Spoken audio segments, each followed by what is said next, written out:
வணக்கம். உங்கள் வசந்தசேகர். இன்னைக்கு நடிகர் கார்த்திக் அவர்களை பற்றி தான் பேச போகிறோம். நவரச திலகம் அவர் நடிப்பை பற்றி தான் பேச போகிறோம். அவர் 1960 செப்டம்பர் 13 ஊட்டியில் தாங்க பிறந்திருக்கிறார்.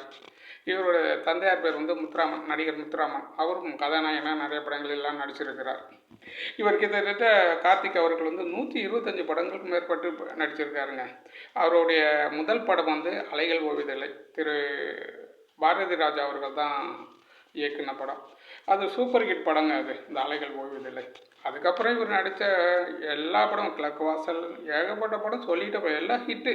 அப்படி ஒரு கதாநாயகனுங்க, ராசியான கதாநாயகன் அவர். அவருடைய 100வது படம் அரைச்சந்தரா. அதுமாரி இவர் நிறைய கேரக்டர் பண்ணியிருப்பார். அப்படியே நேச்சராகவே இருக்கும். இவருடைய படத்தினுடைய பாடல்கள் எல்லாமே சூப்பர் ஹிட்டாக இருக்குங்க. திரு இளையராஜா அவர்கள்லாம் இவருக்கு அருமையான பாடல்கள்லாம் போட்டு கொடுத்துருக்காங்க.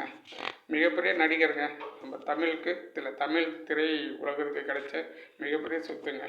நன்றி, வணக்கம்.